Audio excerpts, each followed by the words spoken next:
Hi guys, Terry here. It's a chilly day in Ohio, but yesterday the sun was out, so we've been very fortunate to have some nice spring weather. We're anxious to get out the patio furniture, sit outside on the deck. Say hi, puppies. So we had some windstorms last night, so a lot of the branches were down outside, so I wanted to show you today what I recently worked on at a crop that I just got back from. We rent a cabin in Hocking Hills, and I worked on some scrapbook pages and some cards. We all had our vaccinations, and it was a very small group. There was only 7 or 8 of us ladies there. So I want to show you these layouts. Really happy with how these layouts turned out. This one here is one of our puppy dog Ginger. She's still hobbling along. She's got kidney failure. We take her every few days to the vet to get her fluids, and she's doing good. So far so good. Keep her in your thoughts for us, please. But I love this layout. Pretty fall paper. This layout here is another pet layout. This is my son and daughter-in-law's 2 kitty cats, Bubba and Dommy. Dommy recently passed away.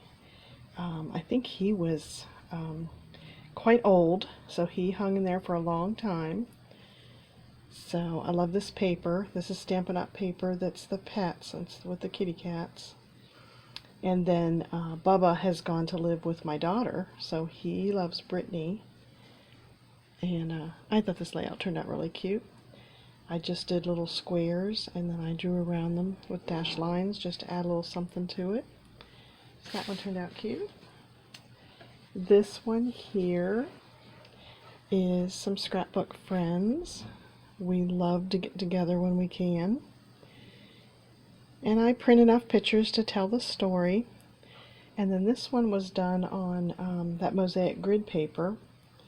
And I added a little decorative paper across the top of that page and down the side of this page. So I just took a little decorative paper. And then I like to include a picture of each person.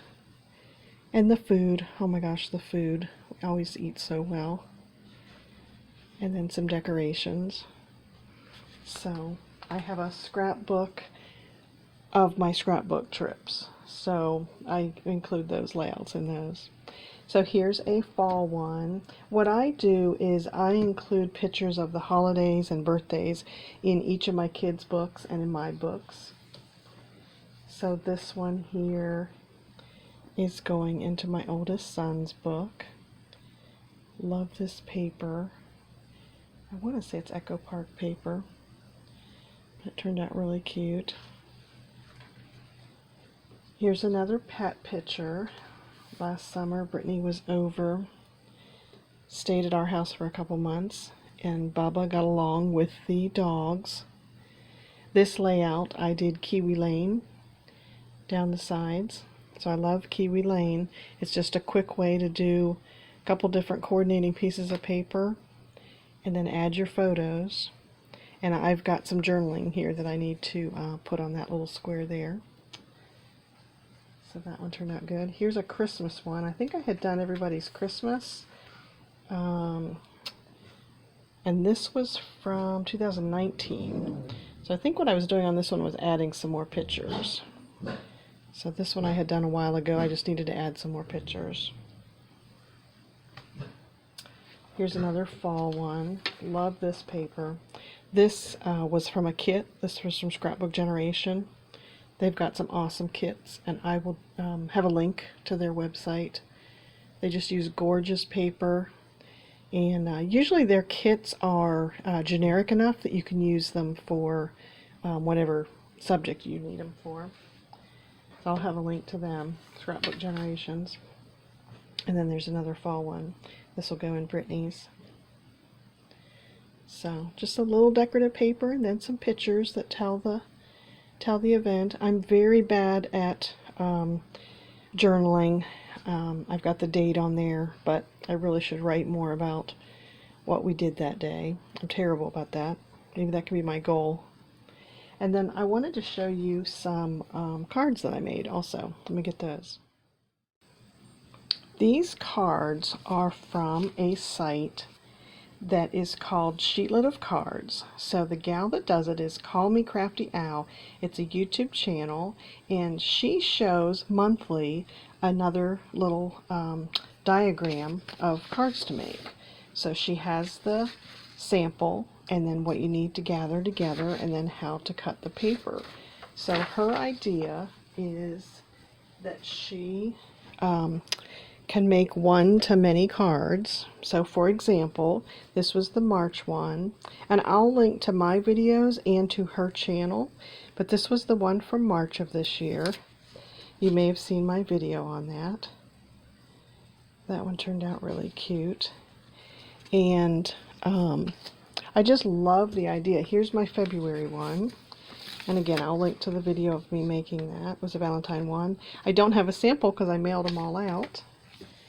I did manage to get some in the mail. This was January's. So this was January's.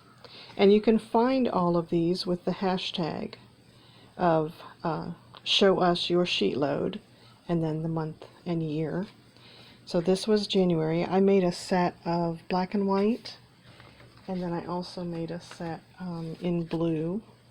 And what I did was I just used sets of paper, coordinating sets of paper that I had. And then this one here, I forgot to mention back in March, I just used 6x6 packs of paper. So I cut it the way she said to cut it. I just happened to use a little sheet, a little 6x6 pieces. And then when you cut it, it just makes a variety of cards. They just, you cut the paper the way she says, and then the coordinating paper just goes into a little bit different layout. And then there's some kind of sentiment each month. You can either download her sentiments, or you can stamp them with something that you have. So those turned out cute. Here's the November one. This one, so what I did at my crop was I printed off last year's worth and a little bit into 2019, and then I took those with me, and then I made cards out of the paper that I took with me to the crop.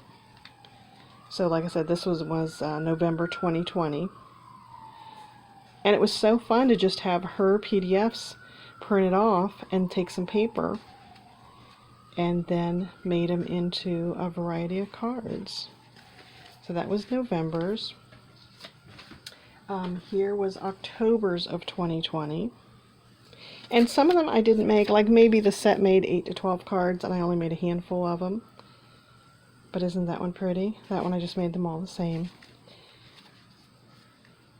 Again, just coordinating pieces of paper, some solid colored cardstock, and then some type of pretty sentiment.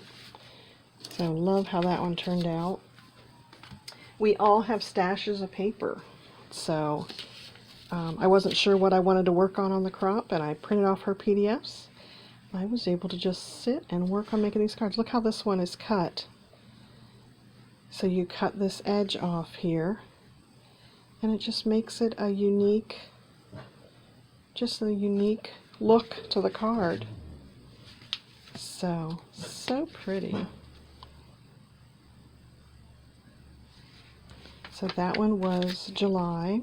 And like I said, I will have the links to all these months on her channel so that you can download the PDF. This one was June. And if you want to see other people, see everybody who makes these cards uses that hashtag. And then you can see everybody's, because it is amazing that everybody's cards turns out just a little bit different. So this is another good one that shows the coordinating paper, and then when you cut it like she says, you've just got a good variety of all the colors arranged a little bit differently. I think it made two of each color. So pretty. That one was June. Just got two more. Here's May. That one I made into birthday. You could even leave the sentiment off when you're making them, or if you know what occasion you're using them for. Again, the paper is just so pretty. If you use coordinating paper, a lot of paper we buy has the front and the back, so it's already color coordinated for you. This one was all the way back in July 2019. I think hers was a little bit different. I think she had a sentiment that was across the middle here, and I just decided to do that whole strip and do my sentiment on this little tag die that I have. And I mean, I think that's the fun thing about it, is that you can make it your own. I think these all match too. So it's just a cute way to sit and make a batch of cards. You could box these up and give them as a gift, or each month send them out to the birthdays for that month. So just a really cute idea that she has. So it's called it's called Sheetload of Cards, and then the hashtag is show us your sheetload. So I think they turned out really cute.